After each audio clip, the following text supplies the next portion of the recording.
you all doing today? Hopefully you guys can hear and see me. If anybody's out there and you guys are getting a clear picture, clear audio, please let me know. I want to make sure you guys can hear and see me well.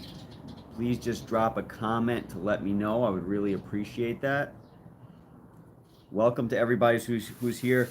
We got some very in-depth comments from a couple of different subscribers. And so rather than make a full video and editing it, I figured I would just do it on a live. And hopefully you guys will find value in this. The first question that we received was a pretty good question from Round Pause. I would love an honest opinion about the state of the lake. Round Pause is referring to the state of the lake Chapala, Lake Chapala. I am supposed to spend 3 months in Ajijic this summer. Currently, Round Pause is in Mazatlan, where the summers are brutal. But I heard the lake is really low and full of algae and smells. Is it unpleasant to walk near the Malecon? Does it smell everywhere? I'm really reconsidering this temporary move. That's an excellent question, and I would be more than happy to answer that question for Round Pause. So, firstly, I just want to say yes, Round Pause is in Mazatlan. The weather there is brutal in the summer, but keep in mind, the weather right now in Chapala is pretty brutal itself. I think it's like 95 degrees over there, maybe 98 degrees, something along those lines. So there's certainly a lot of heat going on in that area. So is it as bad as Mazatlan? Probably not, but still, it's very, very hot there. So pretty uncomfortable for a lot of people right now. A lot of the locals over there are saying they don't know what's going on. They don't understand what's happening, why the weather is acting the way it's acting. So very, very interesting dynamic over there right now. The next thing I want to bring up is I'm not a scientist, so when I speak about the lake, I'm not speaking in any definitives. I'm not a scientist. I have no clue what I'm talking about, but we've lived there, right? So I can give you that honest feedback. And is the lake low?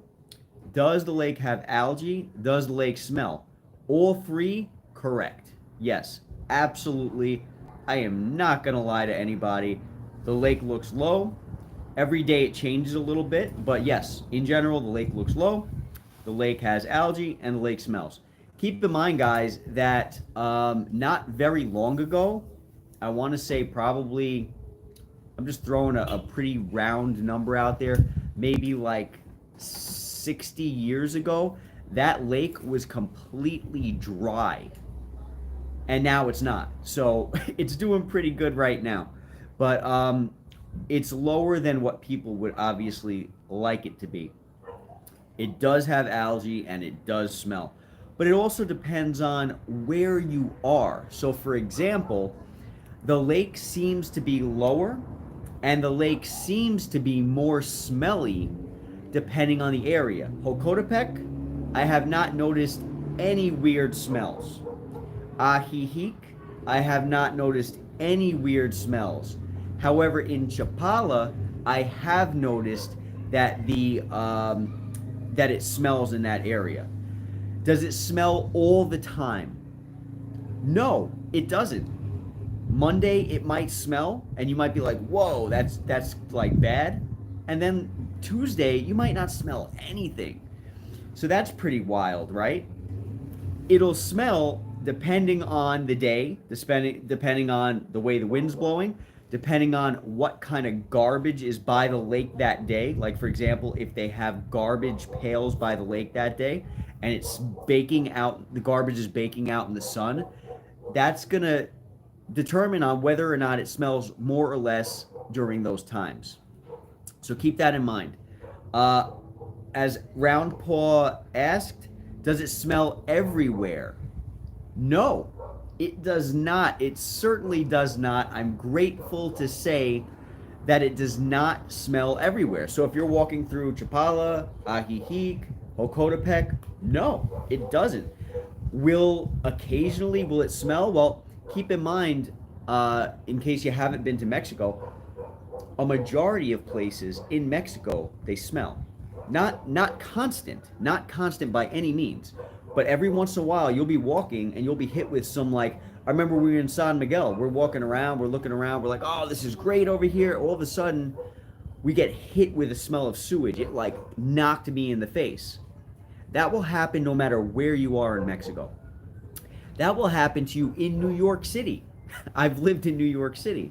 So it'll happen to you in New York City too.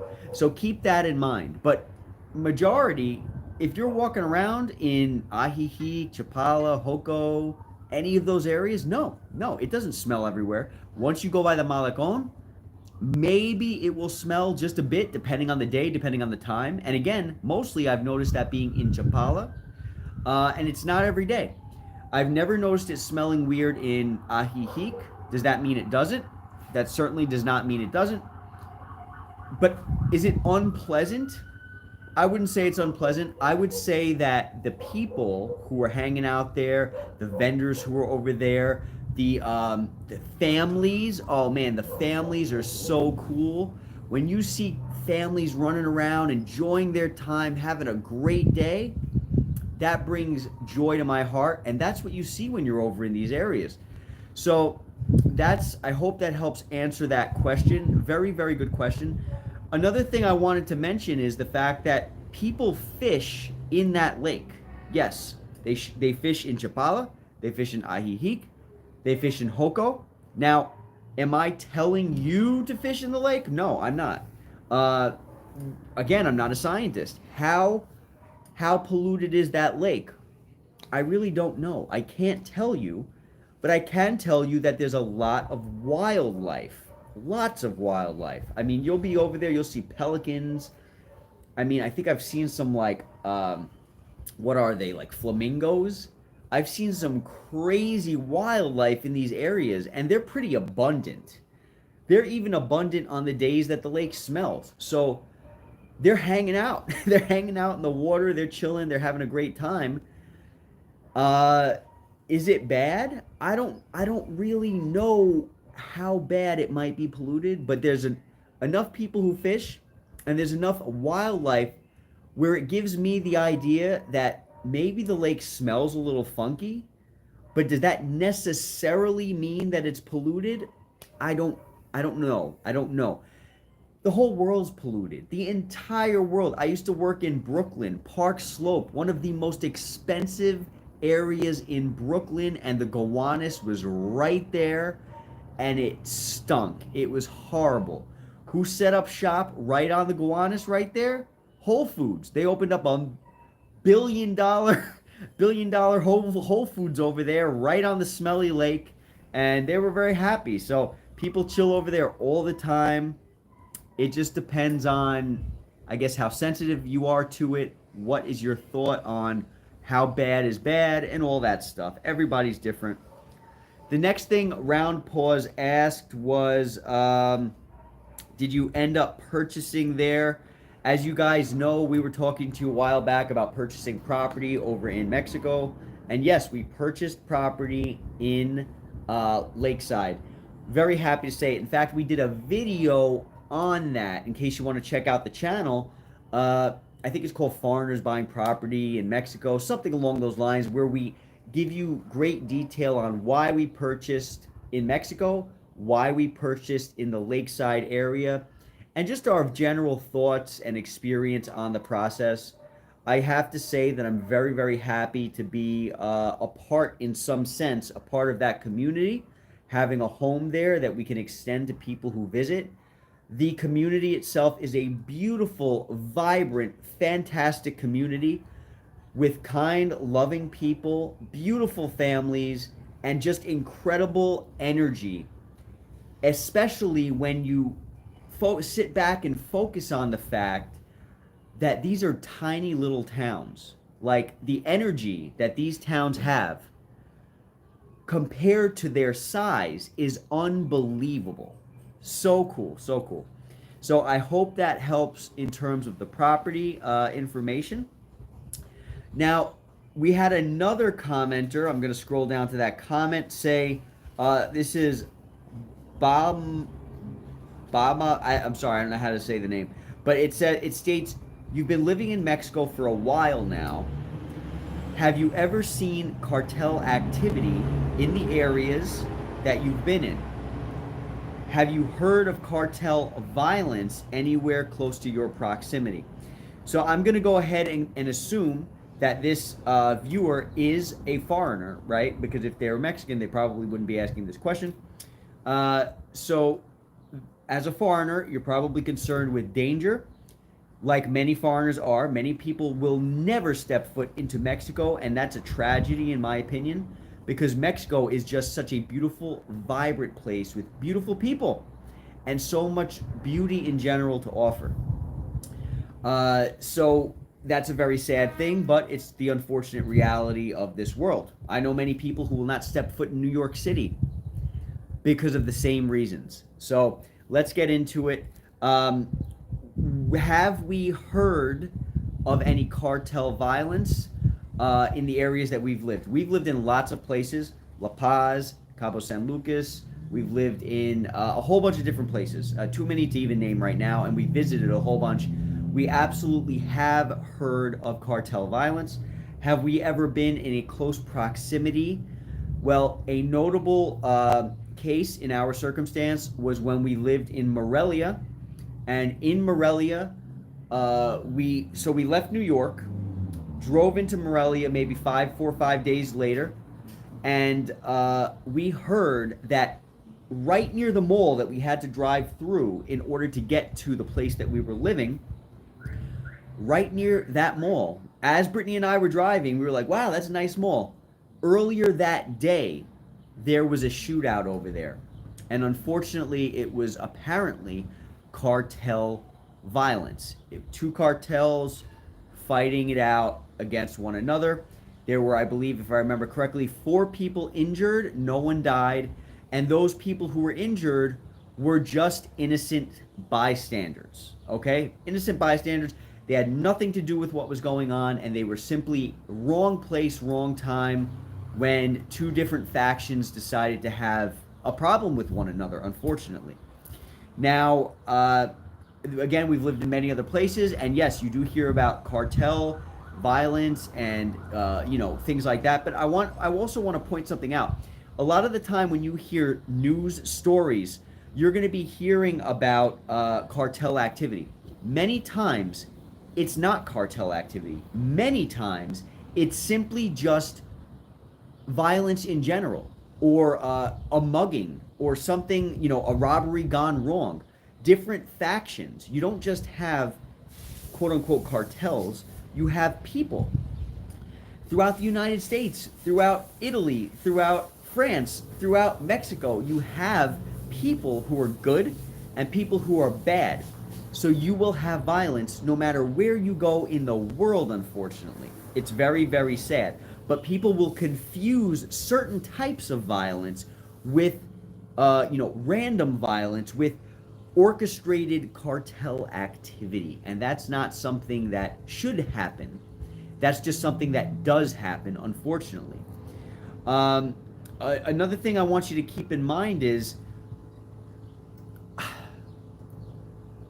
I'm trying to put this the best way possible. It's a delicate subject. I'm not condoning any type of cartel activity. I'm not condoning any violence whatsoever. But what I want to say, and I'm going to try to be very careful about how I frame this, is cartels like tourists. Cartels don't want to bother you. Cartels don't necessarily want to cause problems with foreigners. If you are a tourist, you will probably never know that you even passed someone who's a part of a cartel, and yet you probably pass them all the time. They're everyday people who live in the places that you live. The cartels actually have, strangely enough, again, I'm not promoting anything, but strangely enough, they have very important parts in Mexico running. When you go to Cabo, San Lucas, or anywhere, when you go to a fancy hotel in Mexico, it's very likely that they have part ownership in that hotel. They keep the economy going. They protect neighborhoods. They build schools. They build roads. It's kind of like back when in the United States, in New York, the Italian mob back in the day used to run New York. What did they do for the people there? They took care of the people.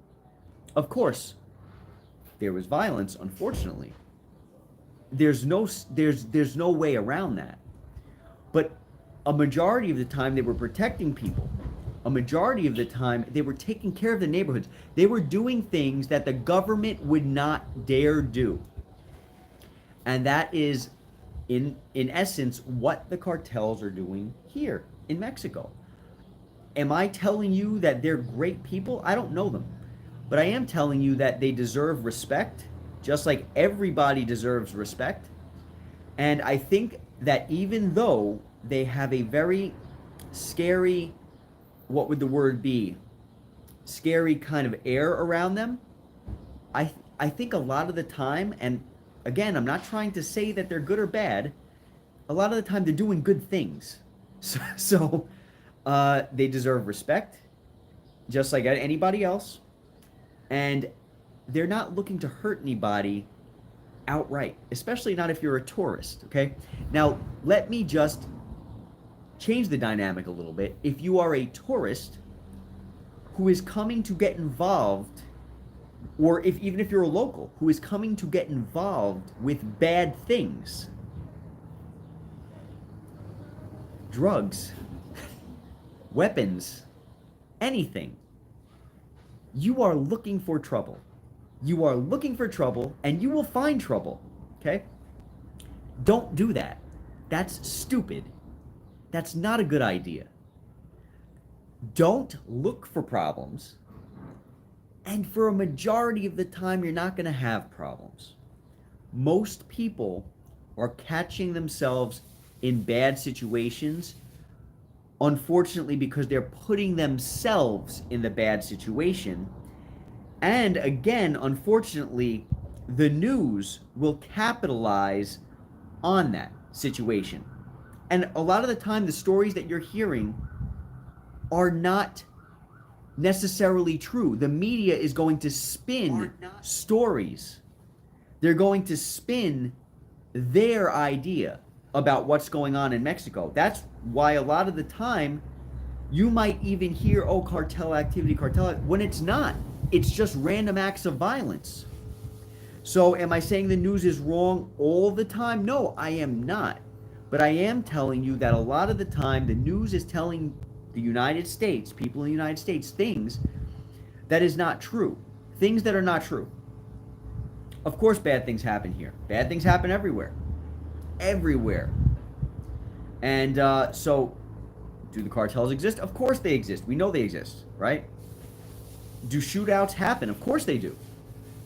You're getting the same type, you're getting the same violence in other places in the United States for different reasons, and maybe sometimes even the same reasons. In case you guys don't know, there's a huge amount of activity from Mexican cartels in the United States.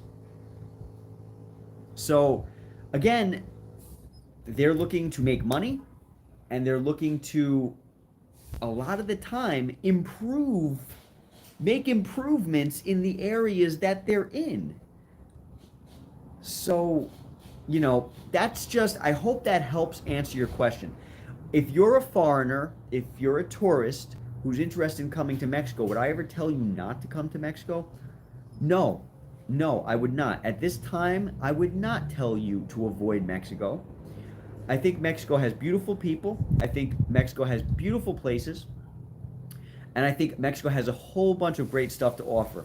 And even though you hear a lot of horror stories, I mean, don't put yourself in a position to look for trouble. And you will probably not be finding trouble. And I will give you that same probably if you're talking about visiting the United States, I will give you that same disclaimer. Don't look for trouble, and you're probably not going to find trouble, okay? So if anybody has any thoughts, questions, comments, concerns, feel free, drop them in the comments, guys. I hope that this video helped you guys learn a little bit about what to expect if you want to visit Mexico or whatever the case might be. It's been a beautiful place for Brittany and I so far. We've had nothing but good experiences, gratefully. We've met a lot of beautiful, kind, and loving people. And unfortunately, Mexico gets a bad reputation. Meanwhile, the whole world is practically the same. It's the same. Bad can happen anywhere on Earth. So I don't see any comments. I don't see any questions, any concerns. Let me just double check. Let's just check the live chat. Yeah, I don't see any comments, guys. So I hope this video helped you all. And I will let you go for now. I hope you all have a great day. And we'll catch you at the next video. Oh, by the way, stay tuned. We got a video dropping tonight, 6 p.m. 6 p.m. Mountain time. So maybe like if you're Eastern, I don't know, 9 p.m., something like that. We got a video dropping soon. Talk soon, guys. Be safe.